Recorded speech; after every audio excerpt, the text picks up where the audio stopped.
Good morning and welcome to Arbitrary and Capricious, a podcast for people who give a fuck, as Jay so eloquently put it last week. I am Aaron Robinson, and this is Jay, my co-host. And Jay, how you doing today? I'm doing all right. Went and saw Super Troopers 2 last night. With me, absolutely. Yeah, It was a lot of fun. It was a good. I enjoyed it. It was a good sequel. It definitely felt like a continuation of the spirit of the first one. absolutely. So that was good. What about your week? How was your week this week?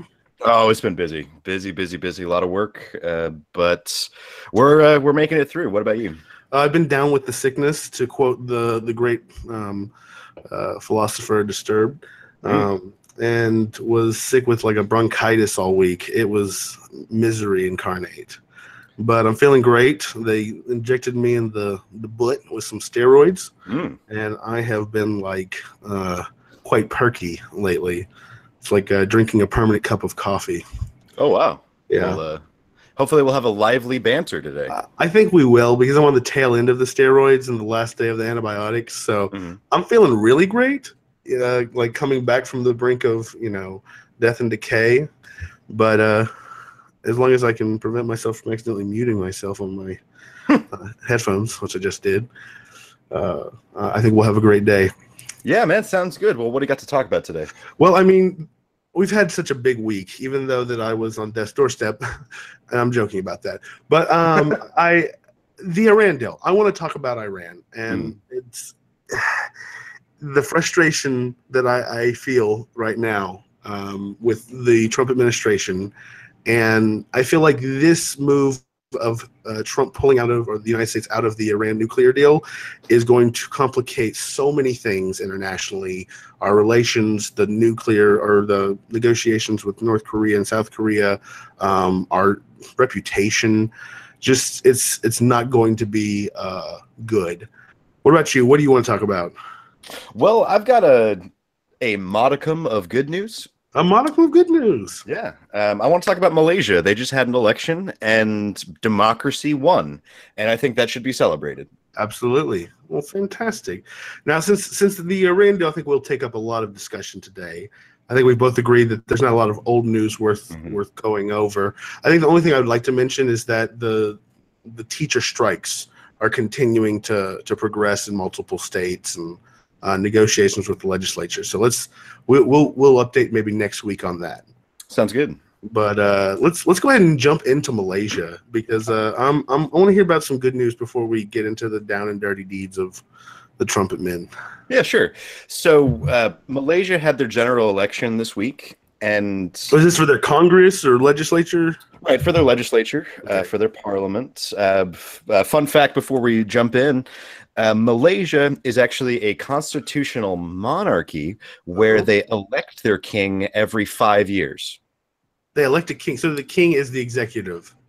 Well, it's more of a he's a figurehead at this point, kind of like England. He doesn't really have any real power, and it actually at this point it rotates amongst. I read 9 different hereditary quasi-royal families. So they vote on which member of the family is going to be the figurehead for the time period, like the period or whatever.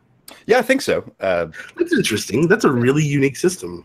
Yeah, I wasn't even aware that they had a king until I was looking at it today, and imagine that.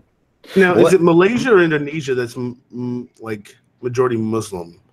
Both. Both. Oh, okay. Both. Malaysia. We'll get into it. Okay. So Malaysia, since its independence in the 40s, has been ruled by one party.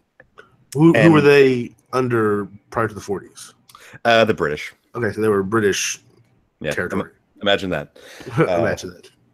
So they gained their independence in about I think it was 1946. They held their first elections in the 50s, and since that point, they have been ruled by the National Front, a coalition of different parties, which at this point is dominated by the UMNO, the United Malays National Organization. Okay. And until this week, they had really a complete grip on power. And for the first time in this country's history, they are going to transition peacefully because their government was ousted through an election. And I think that's something that should be recognized and celebrated. Absolutely, especially by the international community. I mean, we always hear the UN watchdogs like saying that, hey, this election was tainted. Hey, these people are cheating. They're, suppressing votes. Mhm. Things in Africa are going bad. People are standing with guns at the polling places. So it is good to hear some good news coming out of an international democratic election, especially in a Muslim country. Yeah, absolutely. And this ruling party, the National Front and the UMNO, their goals are to uphold the aspirations of Malay nationalism and the dignity of race, religion, and country. They also aspired to protect the Malay culture as the national culture and uphold, defend, and expand Islam across Malaysia. So basically, it's the alt-right, but Yeah. the ruling party. Maybe that's unfair to draw that criticism. Because, well, I mean, there's some similarities to Yeah. what you're describing and what we kind of feel here at home, but probably more, I wouldn't say alt-right as much as just like hardliner, more conservative, like Iranian guys. You know what I mean? Right, very much nationalistic. Yeah. So what's the problem with these guys? Well, three things: corruption, racial discrimination, and gerrymandering. So They got gerrymandering over there? oh man, wait till we get to this gerrymandering. Oh, but my gosh. I'm going to save that for last. So to go quickly back to corruption corner, have you heard anything about the what they call the 1MDB scandal? No, I have not. So 1MDB was the One Malaysia Development Bank. It was a government-owned company founded in 2008 whose goal was to increase economic growth and foreign investment in Malaysia. Now, in 2015, they started defaulting on loans to foreign banks and investors, and the Wall Street Journal uncovers evidence that the Prime Minister, Mr. Najib, himself funneled $700 million into his own accounts. $700 million. That's a lot of money. Yeah. His explanation, it was a gift from a Saudi prince. Oh, Yeah. it's a gift. Yeah, the old Saudi prince explanation. It's a trope at this point, right? Right? But I guess my question is, if your leader, if the head of your country took a $700 million gift from a Saudi prince, wouldn't you be pissed? I'd be pretty pissed. Yeah, that would be international news if it was uncovered that Trump had received $700 million from the Saudis. Absolutely. I mean, what's his name? Cohen? He got $600,000 from AT&T, and we all flipped our shit. Absolutely. I mean, and rightfully so. Yeah. But I mean, so are you saying that people weren't that upset over there? Oh no, they were. Okay. Yeah, absolutely they were. So is this the basis of the kind of the tide turning in Malaysia, the new party coming up? Right. That was one of the things that allowed the opposition to just hammer them on, is that these people are obviously corrupt. They are stealing you blind, and you need to get them out of office. Well, it's good. Yeah. Now, when is the transition? I think it's already happened. Oh, okay. That's cool. Yeah, in these parliamentary countries, it's usually immediately after the election. Oh, Like we don't have this stupid lame duck period that we do in America. Why do we have that here? I really don't know. I think it might be left over from a time when it would take you a couple months to get to DC once you got elected. I think you're right. Just to give everybody time to get from, Alaska to DC. Yeah, because by horse. We used to inaugurate the president in March up until like the 40s maybe. Then we moved it up to January because like that lame duck period went on for like 6 months. Yeah, that's not good. Yeah. Well, anyway, back to Malaysia. Second problem with the ruling coalition is racial discrimination, and this draws in a lot of different elements of Malay society because to give you some context here, Malaysia is a country of 30 million people. Okay. About 2/3 of it, 67%, are considered, I'm going to completely butcher this word, but it looks like Bumiputura. Bumiputura. Yeah, Bumiputera. What this word literally means is people of the soil, but it's got kind of a political definition, meaning ethnic Malays and some other indigenous tribes. Basically, the majority of people in Malaysia who believe themselves to be the rightful indigenous people from Malaysia. So the boomers are the native Malaysians. Right. This is about 67% of the country. Okay. Another 25% of the country is ethnic Chinese, and Oh. the remaining 7% is ethnic Indians. Now, there's a perception in Malaysia that the ethnic Chinese minority has a disproportionately large presence in the business world and the economic aspects of it, kind of the way that people love to blame the Jews. Oh, yeah, in It the kind of United feels like States. it kind of feels like they're using the Chinese as their scapegoat here. Okay. So in the 70s, or in the 60s and 70s, there was a lot of sectarian violence in Malaysia, particularly perpetrated by the ethnic Malays against the ethnic Chinese. And so they instituted a system of basically racial quotas, affirmative action in favor of the majority Malays. Examples of this, these policies continued to today. So this is like their Jim Crow laws. Yeah, exactly. If you're Malay, you get a 7% discount when buying property, no matter your income or the cost of the property. Yeah, that's some shit. So low-income non-Malays, they get no help. High-income Malays, they get the 7% discount. Wow. Quotas also exist for admission to government educational institutions, qualification for public scholarships. Even there's quotas on the grading scores at university exams. See, this is institutional racism is not just an American problem; it's a human problem. It is. It's true. It's the us versus them mentality. Businesses listed on the main Malaysian stock exchange must be at least 30% Malay owned. Whoa, that is wow. That is ridiculous. Yeah. So one of the planks of this new coalition is they want to roll back some of this discrimination, some of this affirmative action. Now, the last thing I want to talk about with these guys is their gerrymandering and their other dirty tricks for keeping in office. Okay. Because these guys, they've been in office for more than 50 years, so they're used to having power. So what do powerful people do when they start to feel their grip on power weakening? Well, they try and change the rules so that they can keep their power. Exactly. So they really didn't have any trouble up until about 2008, when up until that point they had consistently won over 2/3 of the vote and controlled over 2/3 of the parliament, so they never really had any trouble. Then in 2008 they have an election and the ruling party only wins 51% of the vote. Oh. So they change some rules. In the 2013 election, the ruling party won less than a majority. In fact, the opposition won 51% of the popular vote, 51%. Wow. But ended up with only 40% of the seats in parliament. Because of the way that it was gerrymandered. Yeah, because of gerrymandering. In fact, running up to this election this year, some experts were saying that the ruling party could win as little as 20% of the popular vote, but win a majority of seats in parliament. Wow. That is some serious gerrymandering. Yeah. So you want to talk about how they did it?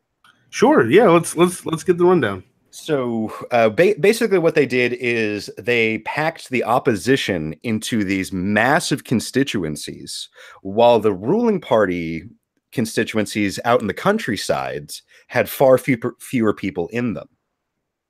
So they're disproportionate districts, essentially. Yeah, very much so.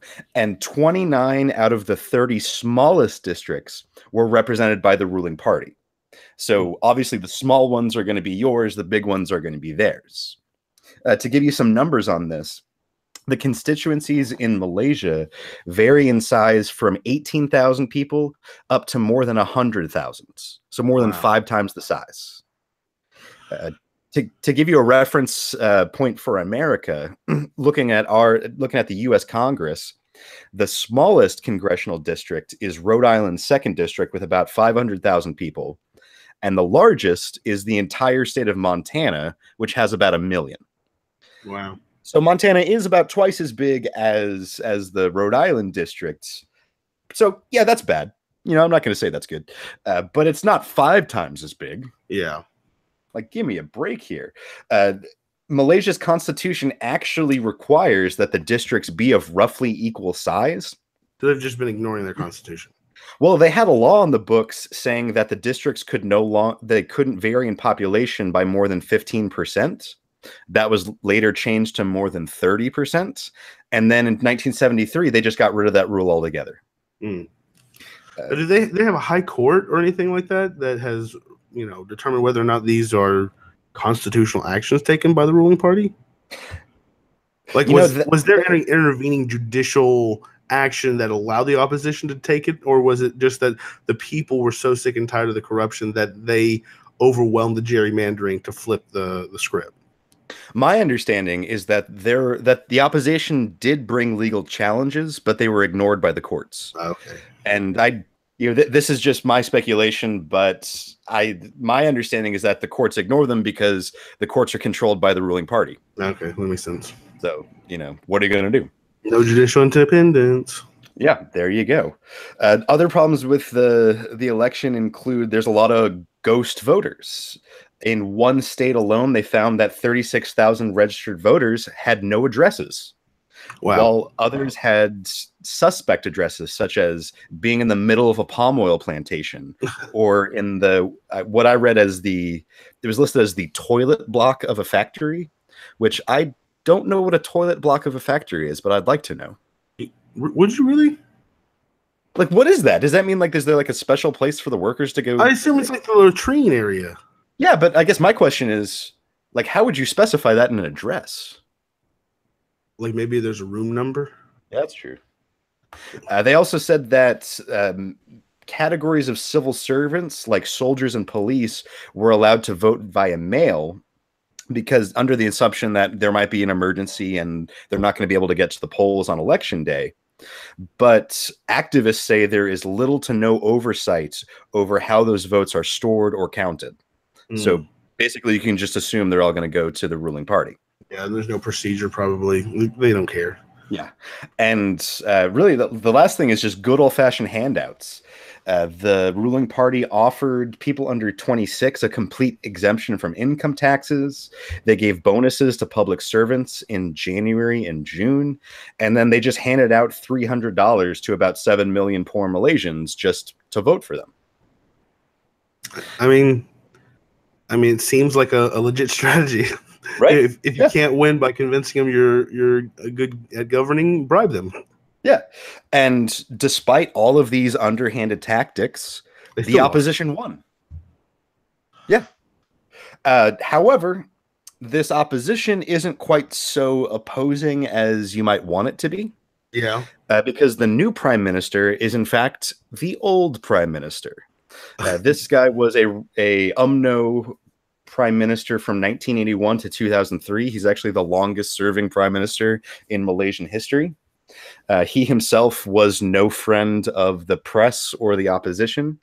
In fact, he had his deputy jailed after the deputy broke away to form his own opposition party. He has this deputy put in prison on sodomy charges. Oh. Yeah. Sodomy. Of course, the deputy has always denied these charges. So he puts him in jail in 1998. He comes out in 2003 when this prime minister leaves office. But he gets thrown back in jail in 2013 after that election where the ruling party didn't win the majority.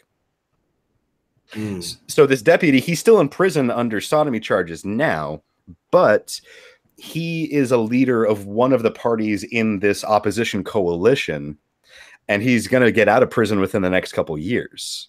So how did the prime minister get to stay prime minister? Like, usually when a new parliament comes up, the new government selects a prime minister. Why did they choose the dude? Sorry, I wasn't clear about that. So we're getting the guy who's let me back up. So the what I've been referring to as the ruling party, UMNO, yes. Their prime minister's out. That was Najib, the guy who stole the $900 million. He's out. So this is a new guy in time, but he had previously already been a prime minister for the ruling party. Correct. Okay, he switched to the opposition. Right. So the the guy who was prime minister up until last week was Najib. The guy who's prime minister now is Mahathir, and he was the one who was prime minister from 1981 to 2003. Okay, I'm following now. Gotcha. So the guy that he jailed, his name is Anwar Ibrahim. He's going to be coming out of prison soon, and this whole election, Mahathir and Anwar have been saying, "Oh, we're buddies. We're going to work together." When in fact, Mahathir is the one who put Anwar in prison in the first place. So we'll see what happens. Like I said, I think this is something that should be celebrated. I think this is something that should be a bigger deal. But it just might turn out to be more of the same. So I hope it's always possible. Politics is a sticky situation. Well, very cool, very interesting, and it's always fun to delve into a different political system and see how similar and different it is to our own. Yeah, it's nice to be reminded that other countries have problems too. And institutional racism. And institutional racism. We are not alone. There we go. Well, very cool. Well, I believe next is the weird news, and I believe you wanted to seek out some interesting stories this week. Yeah, seek and you shall find.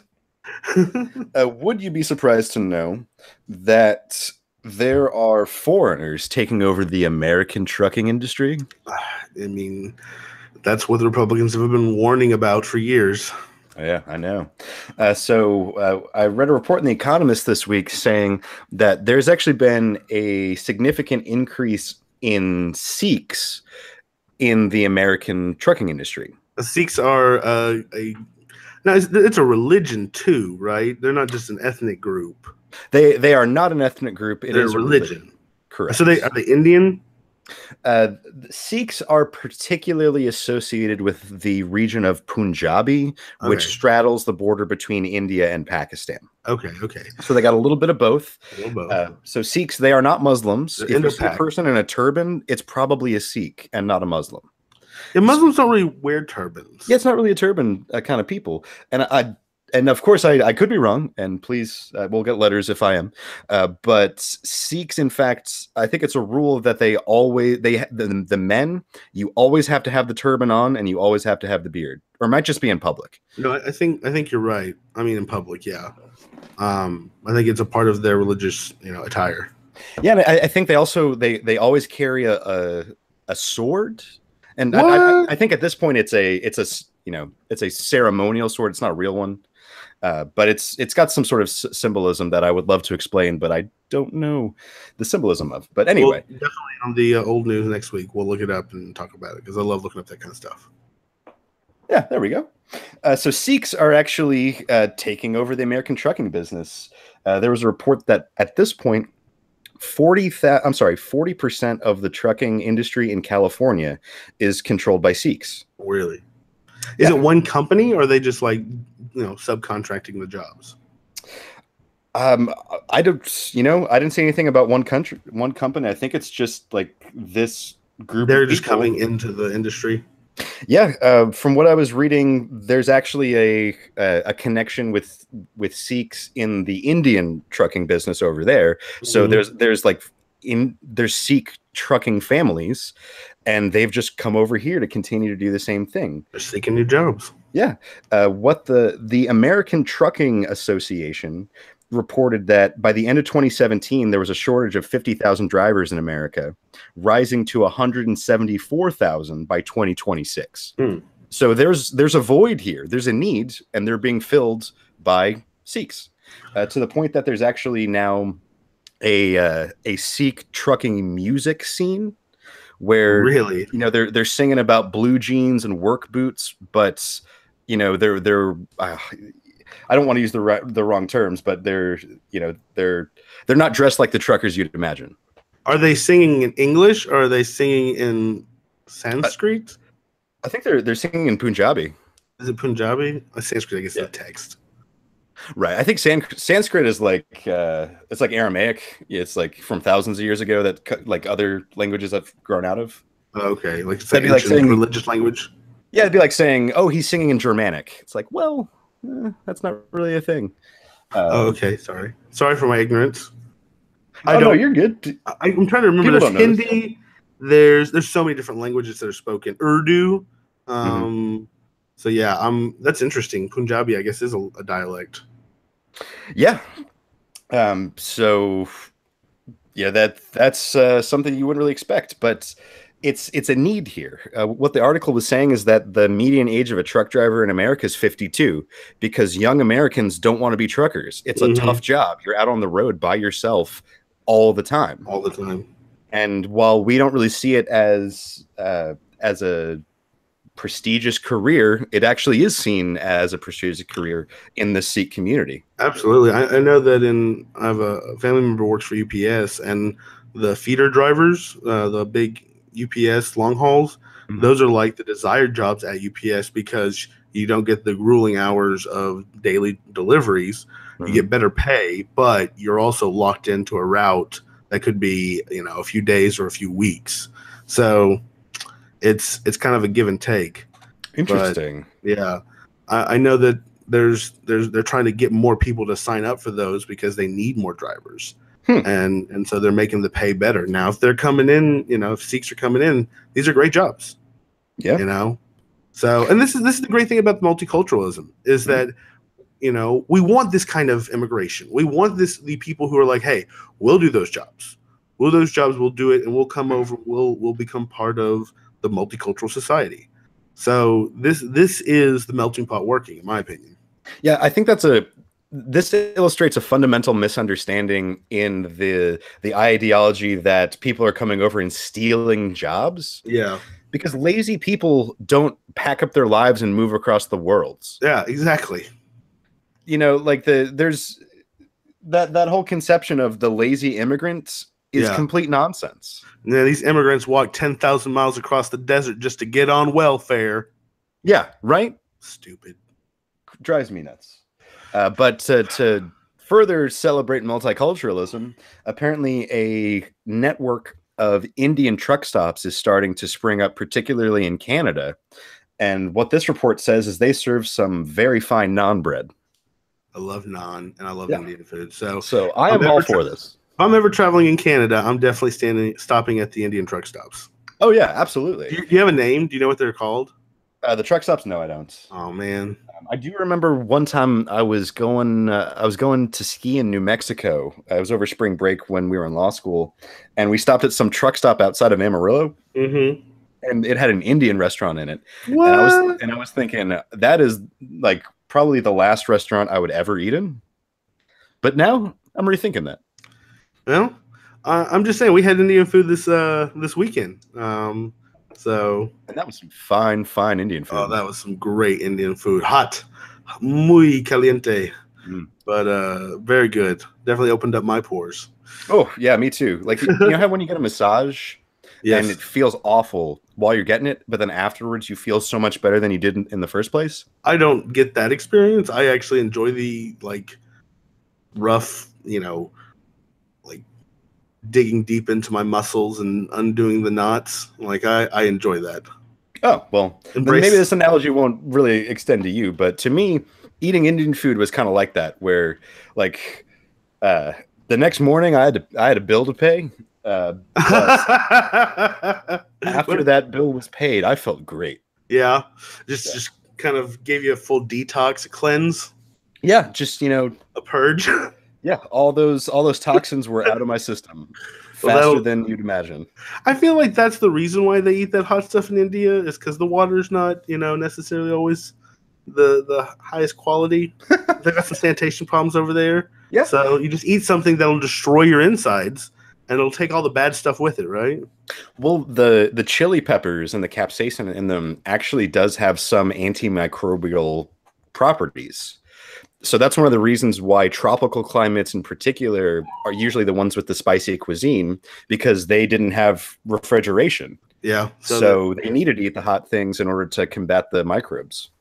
It makes sense. It Mm-hmm. makes sense. Well, very cool.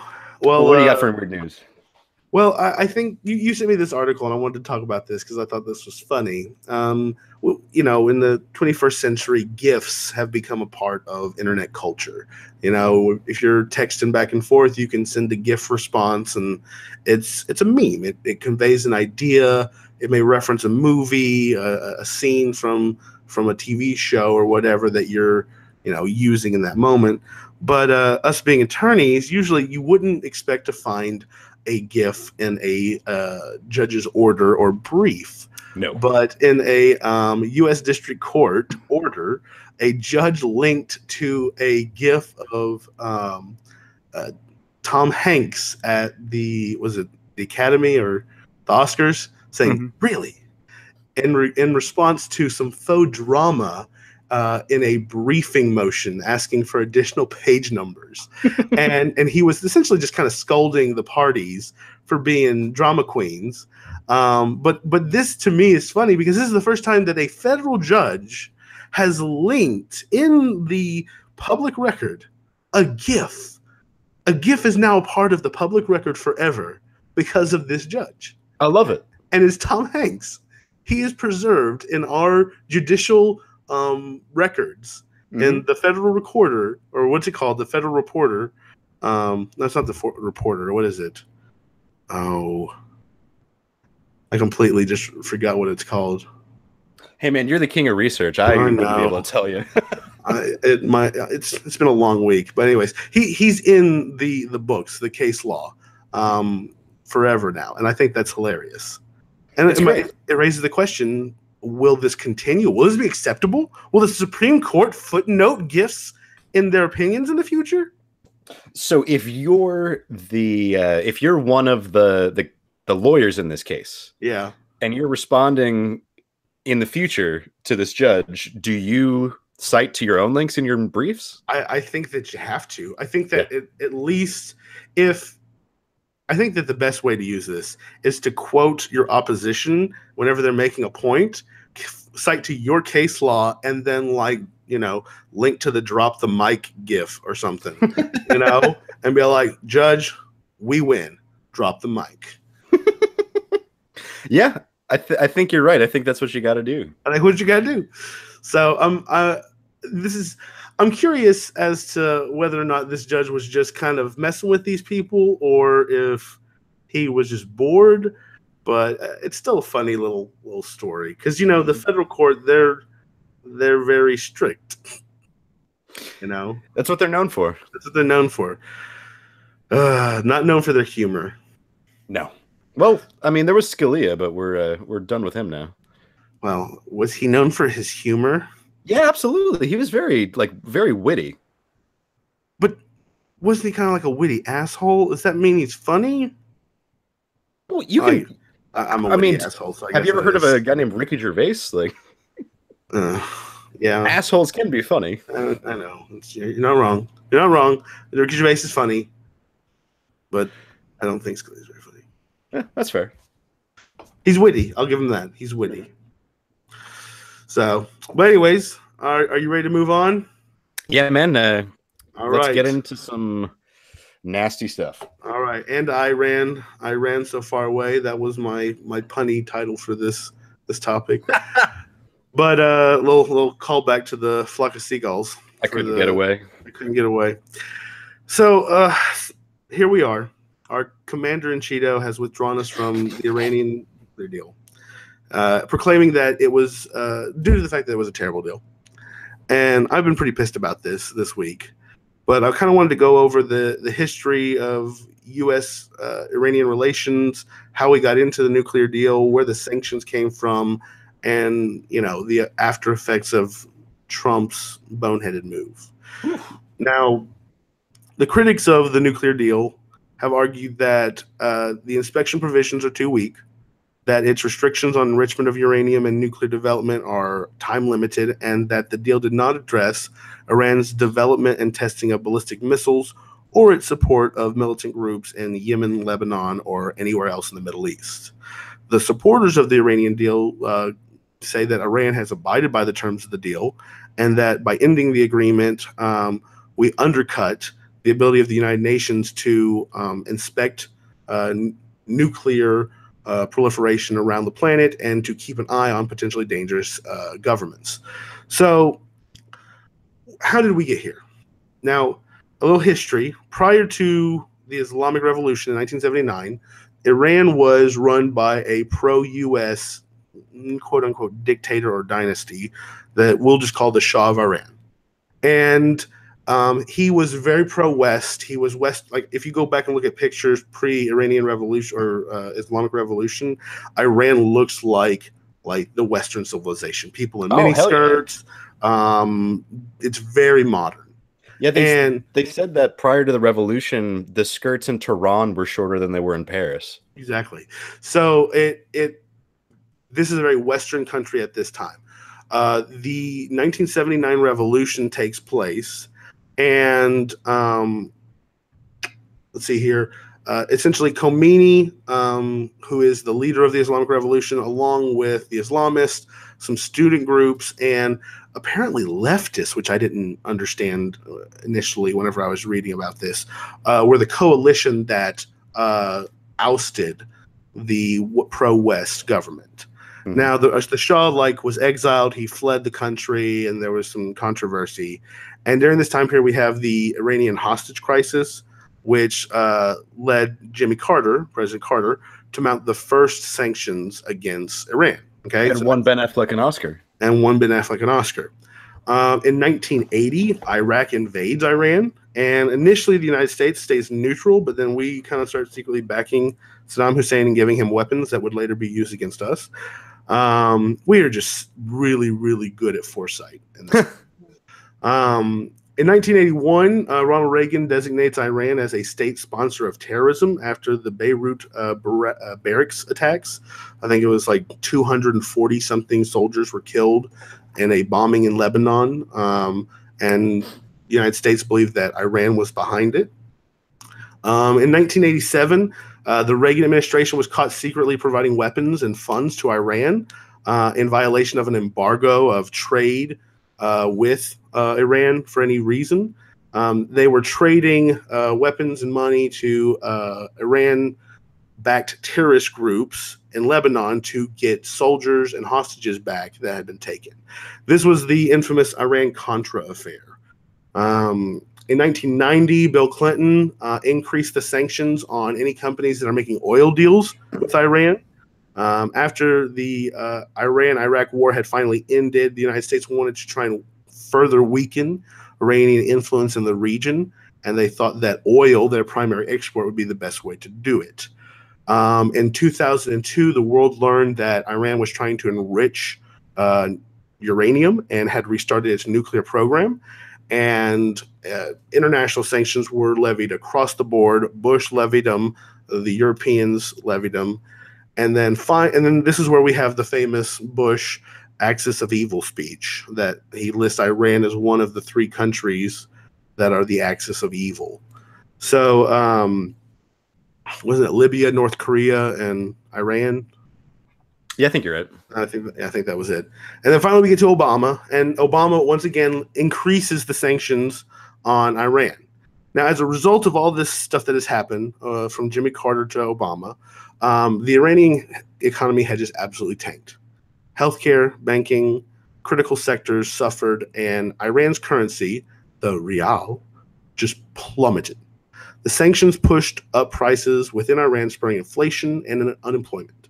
The sanctions severely weakened the middle class, breaking the collective will and marginalizing democratic voices while solidifying the power of the elite. Okay?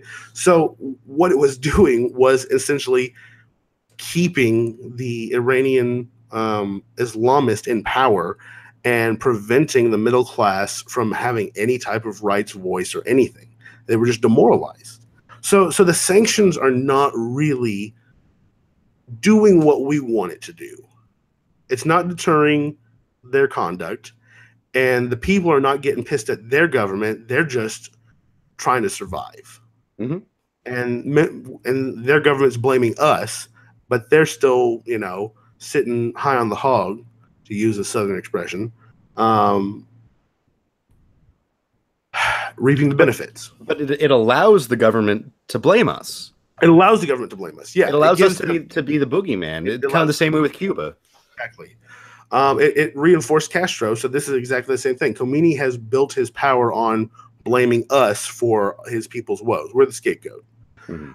Now, these devastating effects only shifted once President Obama announced the historic pact that lifted all the nuclear sanctions in exchange for an end to Iran's nuclear program. Now, this took place in 2015. The deal would give Iran the ability to sell oil on international markets and effectively open up the global market that had slowly closed over the decades of sanctions. So this framework that was reached in 2015 was between the Islamic Republic of Iran and what is known as the P5+1. So that's the permanent members of the UN National Security Council. So the United States, the United Kingdom, Russia, France, China, plus Germany and the European Union. So that is the players in the Iranian nuclear deal. Okay. And according to the details of the agreement, they met in Switzerland. They negotiated for, I believe it was like about a year. Mm-hmm. And we've talked about with North Korea how the ridiculous and not procedurally correct the negotiations with North Korea and South Korea have gone since we don't have ambassadors over there. We don't even have ambassadors to Iran because they're state sponsors of terror. So this was having we didn't have diplomatic relations with them exactly.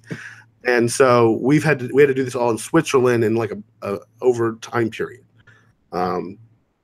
Excuse me. So this essentially freed up billions of dollars in revenue for oil. This really revived the Iranian economy, and the people were doing good. And I actually think that there were some positive views of the West that were coming out of this. Now they released a joint statement of kind of what the terms of the agreement are, and this is what the details. Sorry, what the deal entailed. One, with regards to enrichment, Iran's enrichment capacity, its enrichment levels and stockpile will be limited for specific durations. There will be no enrichment facilities other than the one in Natanz. Iran will be allowed to conduct research and development on centrifuges with agreed scope and schedule. Fordo, the underground enrichment center, will be converted to a nuclear physics and technology center. Okay, so that was the one that people were concerned could be turned into a weapons facility. So that specific facility was going to be turned into a research and technology facility. For reprocessing, the heavy water facility in Arak, with the help of the international venture, will be redesigned and modernized to a heavy water research reactor with no weapons-grade plutonium byproducts. And the fuel spent will be exported. There will be no reprocessing in Iran. For monitoring, there will be an implementation of a modified code 3.1 and provisional application of additional protocols. So this is the IAEA, the International Atomic and Energy Association's rulebook. They would essentially follow all the procedures that are already laid out for them to review the centrifuges, the technology, the processes, and they have to stay compliant with that through this entire duration. Right, because Iran has a civilian atomic energy program. Yes, they do have legitimate uses for uranium enrichment and such. Absolutely. They have energy. They are trying to do nuclear energy. Right. And that's what they've claimed their entire existence that they were doing. But at the same time, in 2002, they were trying to make a little more nefarious stuff. Right. Now, when the International Atomic Agency verifies Iran's implementation of all these commitments, the EU would terminate all nuclear-related economic sanctions. The United States will cease application of all nuclear-related secondary economic and financial sanctions, and the UN Security Council will endorse this agreement and a resolution which would terminate all previous nuclear-related resolutions and incorporate certain restrictive measures for a mutually agreed time period. So this was the deal, okay? This was what it was, and Iran was following the deal. And this was kind of the crowning achievement at the tail end of Obama's presidency. Now, I don't know if you remember this, but man, the Republicans absolutely hated this deal. Yeah, they bitched and moaned and moaned and bitched, and it was just miserable during that time period. Yeah, they love to complain that there's an end date to it, that they're just saying you didn't actually solve anything, you just pushed it off for another 10 years. Yeah. So I know. To me, I think that this was good because number one, we see that the sanctions are not really stopping them from doing stuff. They're still trying to develop things, but it at least brings some life to the people. And if we can get the people to see that the West is not trying to hurt them, then perhaps they can see that the West is not the evil boogeyman that Khomeini has painted us to be. Mm-hmm. Now, King Idiot asshole over here, Trump, pulls us out of the deal. So the president has canceled the nuclear deal, and all of our sanctions, all of the stuff that we went through from 1979 to Obama, will go back into effect. Okay? Trump called the deal, or he pulled out of the deal saying that it was decaying and rotten, and that it was an embarrassment to him as a citizen. Now, there's no evidence that Iran violated the deal. Correct. There's no evidence that they're developing any nuclear weapons or anything like that during this deal. So where is he getting this information? Is this Netanyahu? Netanyahu. That is such bullshit. Is that Netanyahu comes out, was it 2 weeks ago, and says that Iran is developing nuclear weapons, that they're not abiding by the deal. Did our CIA substantiate any of these claims? No, it's my understanding that the evidence that he was presenting was all old news. Like, this was all shit we already knew from years ago, and there wasn't any evidence that they're violating it now. See, that's the thing. I think that Benjamin Netanyahu brought all this up because he is under the gun in Israel politically. There is in the corruption investigation, potentially indictments coming, and his coalition has been losing power through the last few elections. So I think this is a last-ditch effort to save his, political career. And I think war is the easiest way to get people to forget. Which really is frustrating, because what happens as soon as Trump pulls out of the deal, Iran and Israel start trading shots at each other.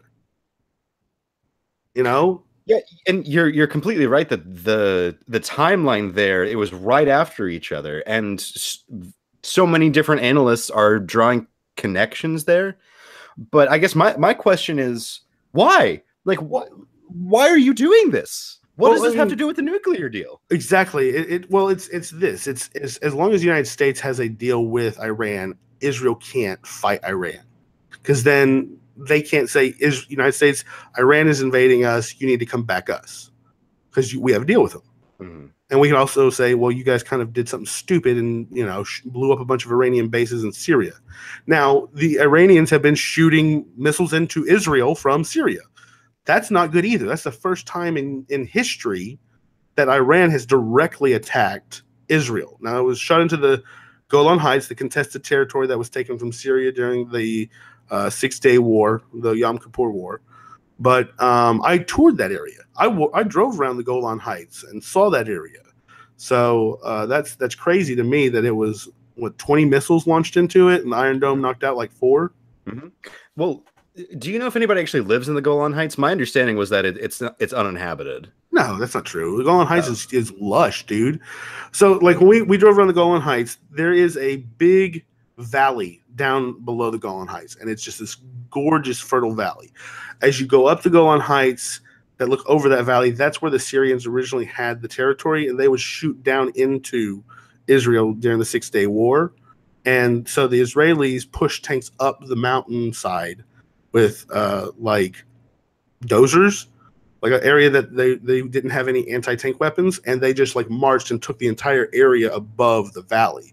So there's a lot of mines and stuff up there, but there are areas that have been cleared from the Golan Heights that have cities and villages and stuff. But I don't think it's not like a huge city or anything. It's like there's still landmines and there's still barbed wire and stuff. But we got to drive around. And I say we got to drive around. We had IDF soldiers take us on a guided tour through the Golan Heights, but there were crops everywhere in this area, growing. So that means the kibbutzes were producing, agriculture in this area.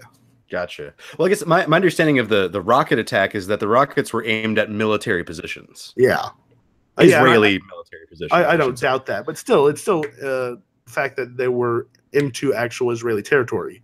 Oh, That's yeah, that's a absolutely. big point. So, and then after the bombs came into Israel, Israel launched a massive counteroffensive against Iranian bases or targets in Syria again. So Israel has not directly attacked Iran in Iranian territory. But they're killing Iranians in Syria. But they're killing Iranians in Syria. Right. So things are escalating. This is the powder keg. Now with Yemen, Syria, Saudi Arabia saying that they'll develop nuclear weapons now that Iran is going to develop nuclear weapons, this region is looking more and more like the Balkans from World War One. Am I saying that right? Yeah. Yeah. Would you not agree? Like, this is a powder keg. Isn't this like the quintessential powder keg situation? Yeah, absolutely. What the Israelis are complaining about is that there is now a geographical axis directly from Iran stretching all the way to the Mediterranean, Yes. because Iran borders Iraq, which is increasingly becoming part of Iran's orbit. Yes. Iraq borders Syria, and Iran is on Assad's side in Syria. And then Lebanon borders Syria, and that's the Mediterranean. And Lebanon and Syria border Israel. So there is a land link for Iran to send both personnel and materiel into Israel's borders. Mm-hmm. And they're alleging that Iran is equipping and funding Hezbollah in Lebanon, who, you know, one of their whole things is death to Israel. Death to Israel, yeah. So Israel is concerned, obviously, and it seems like they may be, you know, pulling a little bit of a play out of the Bush playbook with the preemptive attacks, mm-hmm. or trying to arrange things so that they can preempt. But I still just don't like the fact that Netanyahu, it really feels like he's doing this to get the political heat off his back. Mm-hmm. Like, that's what's frustrating. And then the fact that Trump's following his lead. I'm like, oh my gosh, listen to our intelligence community, not to Bibi. Mm-hmm. Exactly. Now, of course, his advisors are not the best. This is what I was bitching about and have been bitching about. Mike Pompeo, who I like to call Pompey, and John Bolton are both in support of pulling out of the Iran deal. John Bolton said this week, we're out of the deal. We're out of the deal. You know, you can just see that big mustache shaking back and forth while he's saying it. So he said the only sure way to stop Iran from developing nuclear weapons is to abandon the deal and craft a new pact that restricts Tehran's support of terrorism and its ballistic missile program and its role in fostering turmoil in Syria, Yemen, and elsewhere. So they want to renegotiate the deal and get these additional points. Europe has come back and said, we're just going to honor the deal. Iran has come out and said, we're going to honor the deal and see if we can figure out how to fix this. Okay? But at the same time, I believe, let's see here, the president of Iran, here it is, Iranian President Hassan Rouhani said that his country will remain in the deal for now and would be open to negotiations with the remaining signatories about preserving the accord. If we can guarantee our interests, we will save it.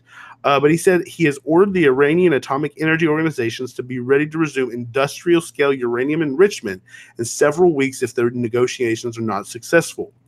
Rouhani reiterated that Iran has complied with all of its obligations under the accord and that it was the United States that did not fulfill its commitments. Mm-hmm. Absolutely. And quote, he says, I am sorry for the American people who are a great people, but unfortunately administered by people who are not wise. I think he's hit the nail on the head right there. He's hit the nail on the head. Yeah. King, idiot, asshole. Now, even if Europe and the others, China and Russia, stay in the deal, hot take right here, I can guarantee it's not going to work. It's not going to work because the sanctions the United States has are international sanctions. They'll levy against any country, any business that's doing deals with Iran. That's a web of insanity.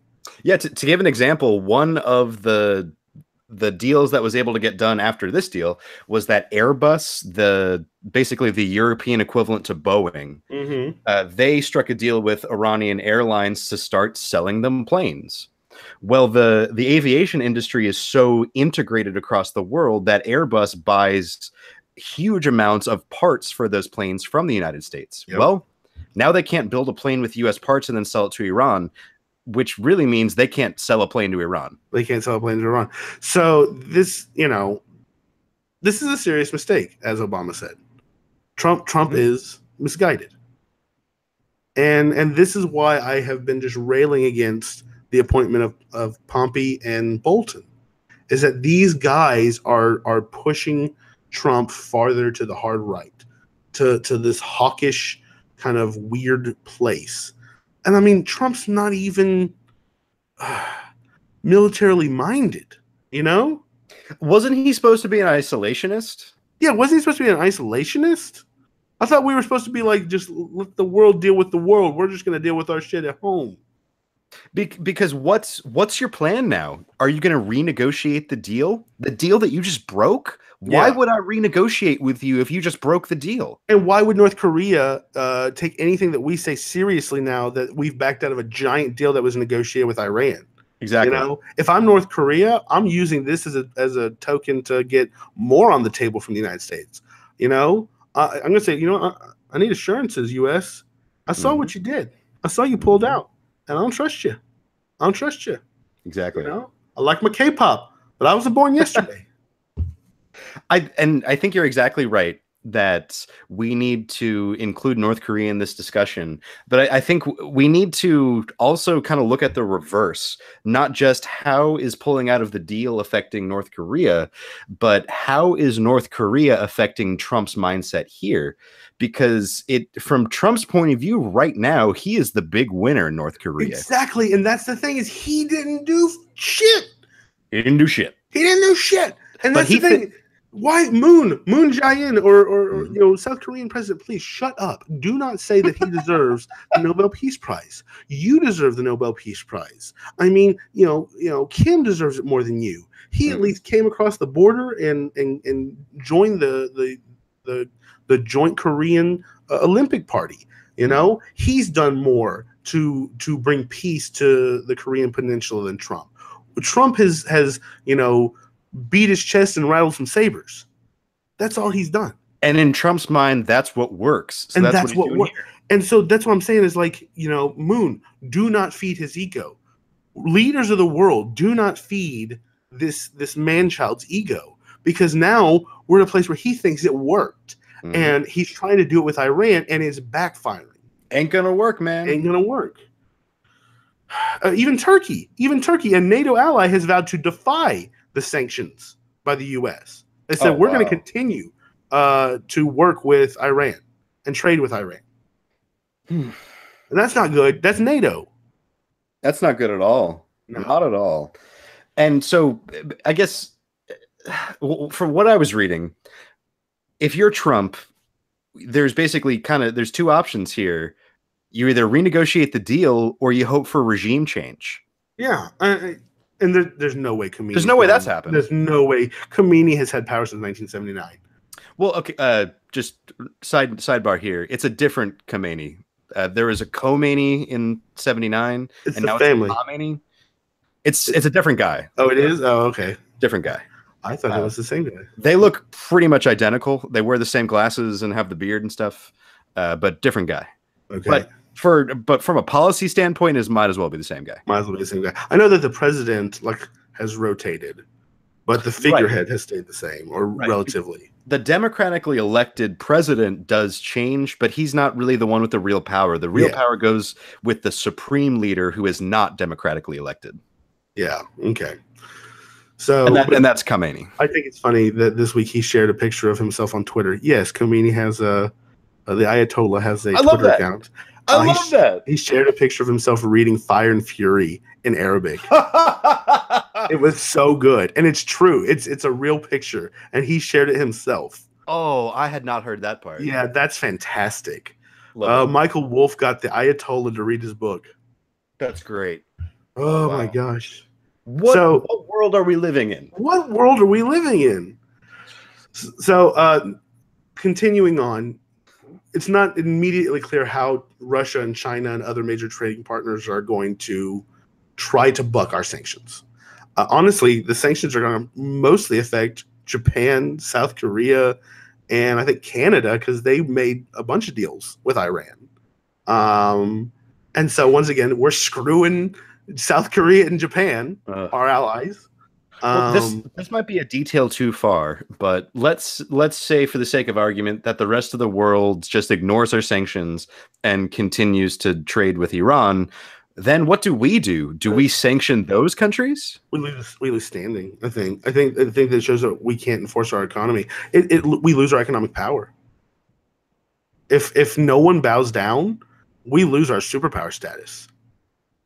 Well, sure, but I guess in practical terms, we have to respond. How do we respond? Vote a new president in. Okay, no, I'm sorry. So Trump has to respond. Yeah. How does Trump punish the people who are flouting the sanctions? I don't know. I don't know that there's a legitimate response. That's what I'm saying. This is stupid. This is childish. You know, more tariffs? Is that what we do? Maybe. I mean, I think it's going to completely make the Chinese tariffs even more complex, because China has a bunch of deals with Iran now. Mm-hmm. You know, and I think the guy who was over the Obama administration sanction, I think his name was Richard Nephew. He said, "I don't think China's going to play ball at all. I think they're going to push back real damn hard." Mm-hmm. So this is going to put the two biggest economic powers at odds with each other. Now, I think in practical terms, I don't know if other countries are in reality going to be able to flout the sanctions, because one of my understandings is that one of the biggest sanctions we can put on them is preventing them from being able to trade in dollars. And that's something we just can unilaterally do, which is going to starve their economy. And if another nation, basically their choice is trade with the US or trade with Iran, they're going to pick the bigger market. It's true. So I don't know if we necessarily get to that point, but we'll see. Man, you know what? If I'm China and I'm looking at how do I make the next century the China century, I take advantage of this, and I get the world. Right. I get the world to be like, middle finger to Trump. Let's keep the deal, and let's just ignore the United States and force his hand. And then when it gets so hard to actually implement the sanctions, and that the American businesses start bitching that they're losing money, I think that Trump folds. And I think it hurts us in the long run. You know what? I think you're right. I think this creates a power vacuum, which is going to be filled by someone else. It creates a power vacuum. It's the climate accord. Remember, China said, "Look, if America is not willing to lead, we will." Right. And even if we restrict Iran from trading in dollars, we've talked about this on the podcast before. The future of economics is in mobile payments. Mm-hmm. And China is already miles ahead of us in that respect. So really all they have to do is say, okay, the future of banking is in yuan. Yeah. So you don't want to trade in dollars? That's fine. It's a very real possibility. The Republicans are single-handedly destroying the American legacy. It's amazing. It's absolutely phenomenal. A party that just bitched and moaned about Obama being the worst president in the history of the world and just destroying the American way has just completely shit on our heritage, our standing, our reputation, because of, I don't know, racism? Yeah, I don't know. And I'll admit, I was one of those people that during the Obama administration, I called him an American apologist. I thought that he was weakening our stance in the world. I thought he was doing terrible things for our foreign policy. And now looking back, I'm like, well, he was a president. He was doing his shit. It's these guys now, that are ruining our stand. Our This is real standing mess up. This is real just absolute incompetency. This is real crony capitalism. Hello AT&T, we saw that payment. Yeah.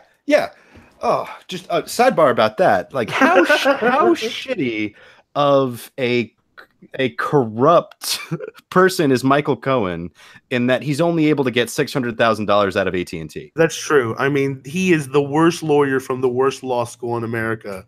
I mean, Trump, why are you touting this guy? Why did you hire this guy? Yeah, like I'm pretty sure that Hillary made more than $600,000 per speech to Goldman Sachs. Oh my gosh. Like, you need to do better, Cohen.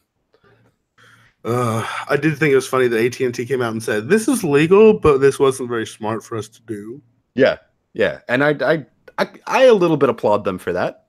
Yeah. You know, calling their own foul there. Well, I'm just saying, I'm tired of it seems like all the things that I heard the right, the alt-right, the hardliners in America saying about Obama, like what they were bitching about, just manifested in Trump almost perfectly. Mm-hmm. It's so weird to me. It's so weird that it seems like they were projecting their fears on Obama, and then they turn around and do everything that he did. Well, have you ever seen what that? They said he was going to do. Have you ever seen that that interview with George W. Bush, or very, very early in his term in 2001, like March 2001, and he's talking about how America doesn't need to be the world police anymore, and you know we've overstretched ourselves too much, and we need to focus on the homeland. I don't remember that. Well, I'm gonna have to find it. Maybe we can play it next week, and then 9/11 happens. And we go completely in the opposite direction. Yeah, of course. I mean, that was an intervening, superseding, cause. Right. So what if, the Republican right just got distracted for 15 years or so, and now they're just getting back to down home isolationism? But they're not. Yeah, you know what? That's true. They're not, though. That's the thing. You can say isolationism, but when you're, sticking your willy in everything around the world and acting like you're just, shitting flowers, I'm sorry. You're not. You're not fiscal conservatives when you cut, taxes and reduce the amount of money coming in, and then you can't pay for your budget. You thought invading Iraq was expensive? Expensive, yeah. You want to have a world war with the Middle East? I don't. No, I don't want to have a world war in the Middle East. And just so, let's say deal dies, Iran restarts their nuclear nuclear testing, or I'm sorry, their nuclear proliferation. Program. Right. So Saudi Arabia starts up theirs. We have an arms race in the Middle East, increasing tensions. Well, so I want to focus just on Iran for the moment. Okay. So we've got to stop it. Trump's got to stop it. So we bomb them. They go underground. So we're going to have to repeatedly bomb them on a regular basis to keep destroying that infrastructure. Mm-hmm. And there's no way that the international community supports that. It turns Iran into another Syria, another Yemen. Exactly. It's also, as we were talking about earlier, how our sanctions allowed the Iranian government to paint us as the bad guys. Well, that's just going to play into their hands. Well, and the hardliners in the Iranian legislature were thrilled by Trump pulling out of the deal. Mm-hmm. They hated the deal. They want the nuke. Yeah, exactly. And I can't imagine how this makes sense. It doesn't make sense. And I see people on Facebook. This is the most frustrating thing. Is whenever I'm like, this is indefensible. There's nothing you can possibly say to defend this. This is just stupidity incarnate. This is dumb. And then I look online and some guy's like, I'm just happy that he's keeping his campaign promises. I'm like, you moron. You absolute idiot. Campaign promises? I don't give a shit about campaign promises. I give a shit about governance. I give a shit about our standing. I give a shit about what we're doing. Mm-hmm. Oh my freaking God. And you know what? A lot of those people are probably going to say, well, how does this affect me?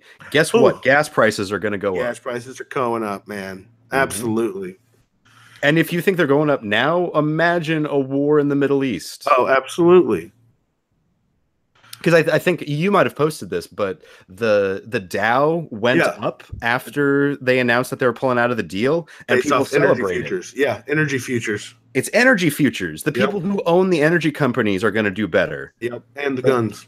Yeah, and the people who are actually having to fill our tanks with gas, we're going to be the ones suffering. Absolutely. Gas is going to be finally back up to $4 and $5 a gallon. back to those early 2000 era days whenever I first started driving. Oh gosh, gas was so expensive back then. Remember when gas like plummeted, like out of nowhere? It was like you could drive anywhere. Texas was livable once again. Yeah, man. Exactly. It's been steadily like rising back up. I had that thought this week. I was like, wow, Supreme is back over $3 a gallon. Oh, so it's just gonna keep going. It's gonna be $4 or $5 in the next year. Easy. Well, here's the critical message. Here's the thing that I feel like the world is looking at us and saying that we can't trust the United States right now. We can't trust Trump. We can't make deals with him. Europe is basically saying we're going to try and figure out a way to honor this deal. Iran saying we're going to try and figure out a way to honor this deal. We really need to reverse course. Someone needs to slap Trump across the face and say, "Wake up." Yeah. Did you see that Boris Johnson went on Fox and Friends in order to try and convince him? Really? Yeah. Because Fox and Friends is Trump's favorite show. He watches it every day. So if you're going to get through to Trump, you go on Fox and Friends. What did Fox and Friends, did they argue with him that it was a good idea, bad idea? Oh, I didn't watch. I just saw the headline from it. Well, Trump is trying to say that we don't make empty threats, and that he threatened to pull out of the deal, and he's now pulled out of the deal. Yeah, but that shows that we make empty agreements and empty promises. Exactly. It means that you can't trust us, and it gives more fodder to the hardliners, and it's just frustrating. So where do we go from here? I think at the end of the day, if the international, it depends on how the international community ends up responding. If China takes the lead and tries to essentially circumvent the sanctions in some way, or try to, use the trade war to force America's hand, then I think Trump backs down. I think that he backs down. He looks weak, and it really hurts him in the 2018 elections and the 2020 elections. And I think he loses the presidency. I think this is the kind of the tail end of the nail. Yeah, but that's 2 years from now. I still think that this is what happens. This is my analysis. Well, sure. No, I think you're right. I think there's no way that he sticks around for another term, but that means we still got 2 more years of him yelling at Iran. It's true. Oh no, I think he has to back down. I think he's gonna get humbled, and in a way that he's not gonna get his way. I think that it's going to hurt our power, our economic authority. It's going to be bad for us. Mm-hmm. That's what I think. That's what I see being the outcome. I don't see it working out in our favor. And now, could be wrong. If some crazy happenstance, all of a sudden everybody's like, we got to bow to the United States will, and everyone jumps on board, and Iran's like, fine, we won't sponsor terrorism, and we won't do ballistic missiles, and he gets everything he wants, and the deal keeps going. I don't know, give me something ridiculous to eat, like a book, because I should have to eat a book, because it's not going to happen. But how about if that happens, we'll buy Trump Fogo. We'll buy Trump Fogo. We'll send him an invite to Fogo. Yeah, he can be a guest on the podcast. Man, I'm just flabbergasted. Yeah, that's a good word for it. So let's keep an eye out. I think this will be an ongoing old news segment for quite a while until it resolves. Obviously, it makes the trade war in China complex. It makes North Korea negotiations complex. It makes our relationships with our allies tense. I think Merkel came out and said it was stupid, that he was dumb. Macron has said the same thing, essentially. Getting talked down to by the leader of the free world. Yeah, Macron. Merkel, but oh, Merkel. Yeah. Angela Merkel's an interesting individual. We should talk about her sometime, because I did not realize that the German coalition was like the Christian coalition. Well, that's the name that they put on their party. I know, but there's interesting aspects to it. Yeah, that's true. Have you heard of a German film called He's Back? No.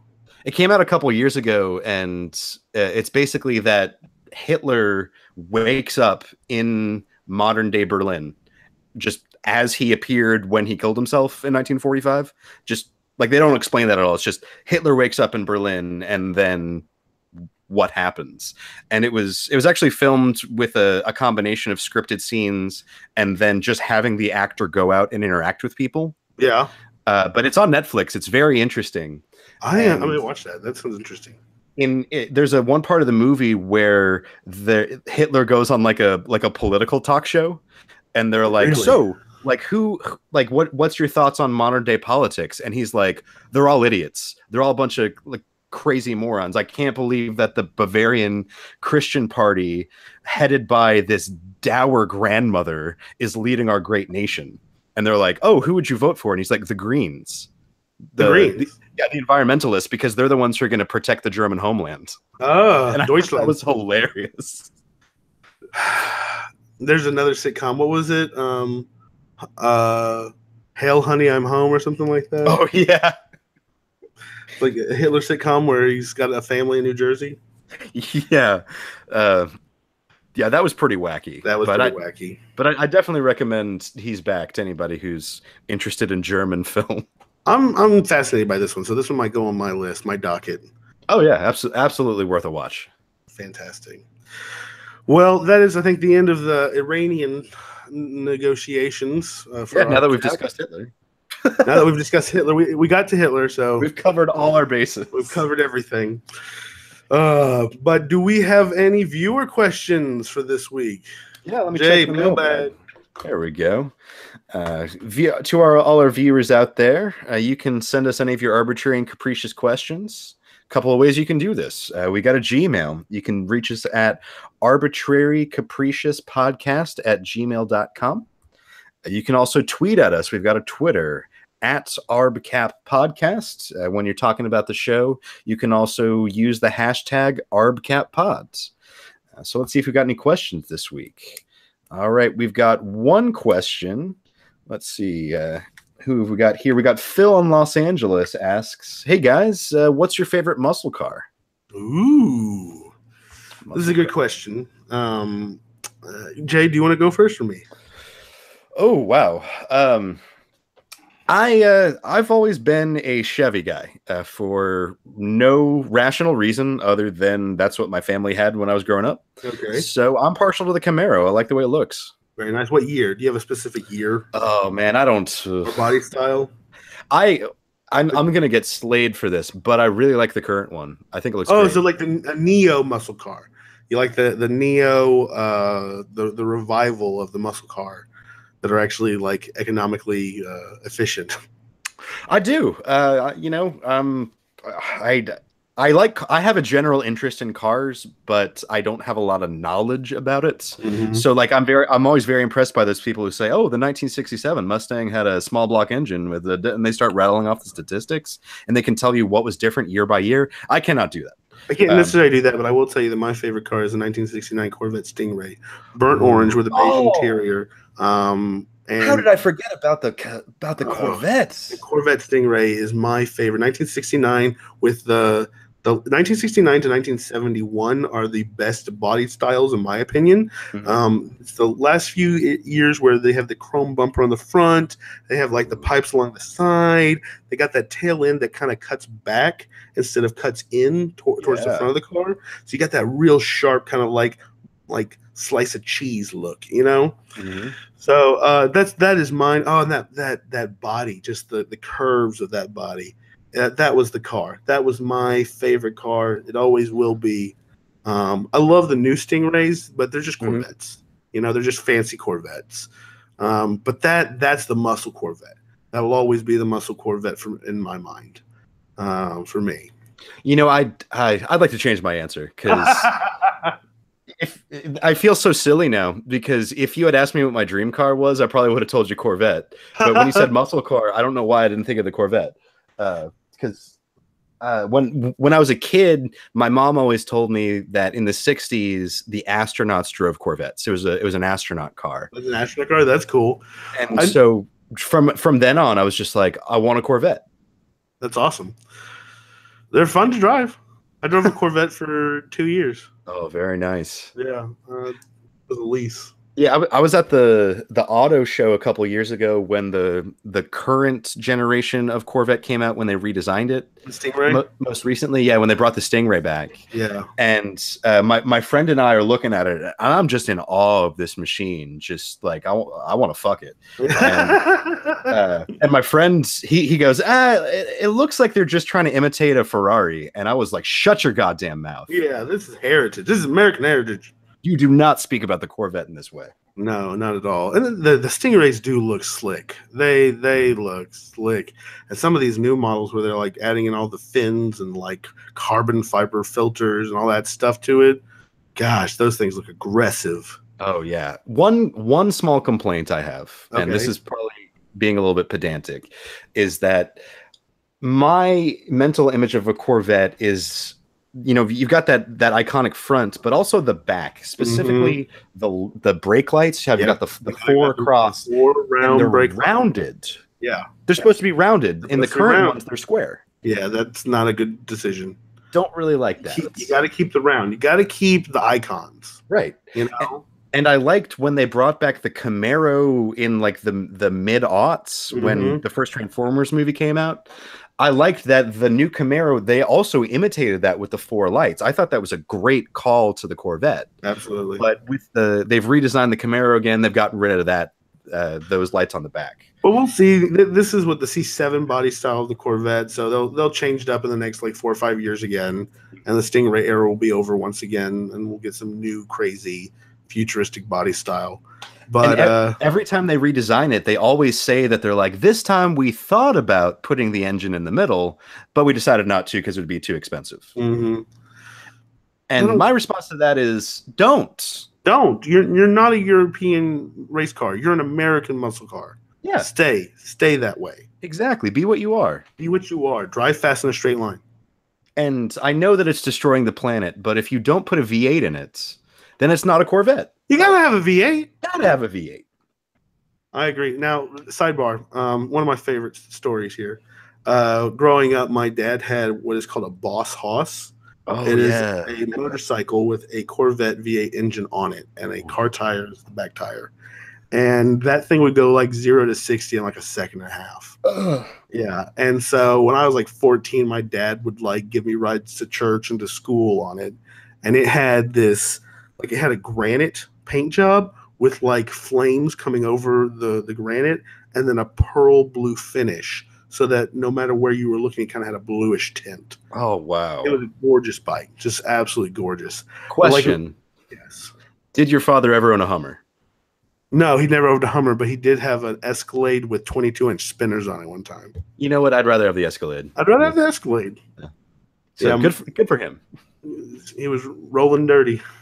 Wow. Yeah, I'd seen that Boss Hoss on like TV, and I thought, no one's ever going to buy this. Well, except for Aaron's dad. Except for Aaron's dad. Oh gosh, that motorcycle was impressive. If it didn't have like gears, it just had like, you know, drive, neutral, and reverse. It was an automatic motorcycle. It was an automatic motorcycle. Yeah. Wow, that's pretty crazy. You just went forward.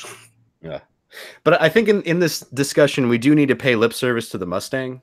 Yeah, the classic American icon. Like apple pie, baseball, Mustang.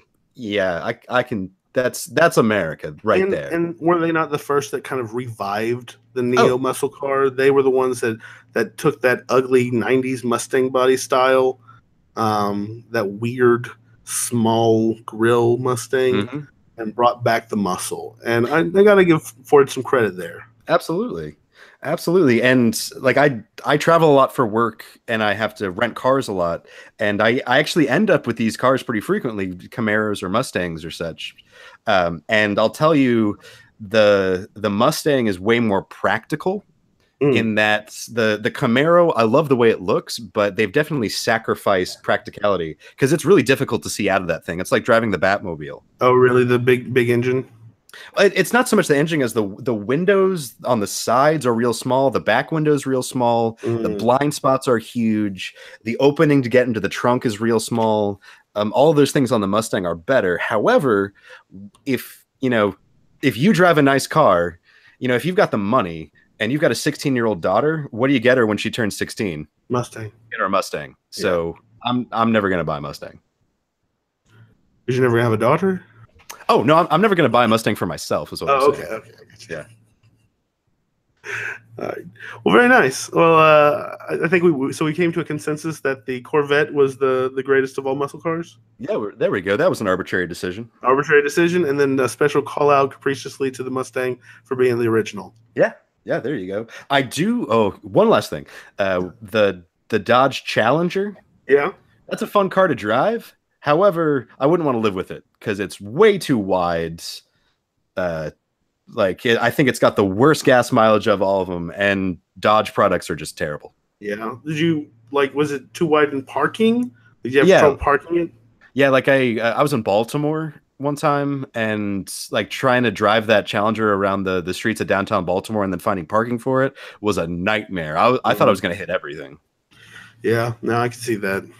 I remember my dad had a dually truck for 2 weeks one time, and then he realized he couldn't park it in downtown Dallas, and that was the end of the dually truck. Yeah, I can see that. My dad, just to tattle on him a little bit, my mom threw him a birthday party when he was 40, and from the age 16 to 40, he had owned over 40 vehicles. Oh, wow. Yeah, including a truck with a lift kit and monster truck tires on it, and the dually, the Boss Hoss, multiple Porsches, Corvettes. My dad was just a car fanatic. You know, we're going to have to do a car cast and have him on one day. Yeah, we can talk about it, a car cast, and have him talk about all the different cars. He says the stupidest thing he ever did was buy cars. He says we are a used car family now. Uh-huh. I have a 10-year-old Porsche Cayenne, and it's paid for, and it's a good car. Whoa there, 1%. Hey, I bought it for $12,000. I'm just messing with you, man. I'm just saying. I mean, it's a good car. It's a great car. I love it. I love the color. Oh. It's got a good sound system. We found that out last night. Yeah, it did. Yeah. Got thumping. Yes, we did. All right. Well, any closing thoughts for ArbCap 11? Well, I definitely want to know how the Malaysian election proceeds, or not proceeds, but I want to know how their democracy continues. Is it going to get better? Did the race relations change because of this new party? I'd like to revisit that. That's definitely something that I would like to keep tabs on. And honestly, like I said, Iran is going to be in the news. I'm a little concerned that since the shots were exchanged between Israel and Iran, there hasn't been a lot of news developing after that. So I don't know if there's secret discussions to kind of calm everybody down, if they're planning offensives against each other. That's, I think, the biggest concern right now that I have is the immediate reaction and then the silence afterwards. Yeah, you're right. There hasn't been an escalation, so let's hope that continues. Yeah, but that also concerns me because I'm like, what are they doing? What's going on? Yeah, that's a good point. So we'll see. Any final thoughts? No, I think you pretty much covered it. Very cool. All right. Well, I want to lastly, actually, I do want to say thank you to our listeners. This has been doing the show has been a tremendous amount of fun for me. Absolutely. At the very least, I get to spend an hour and a half with my good friend talking about the important issues of the day. And absolutely. I have been deriving a tremendous amount of joy from this, and I hope that we're bringing that to you as well. So thank you out there for listening. Thank you to Aaron for being such a good co-host. Absolutely. And we'll see you again next week. Signing off.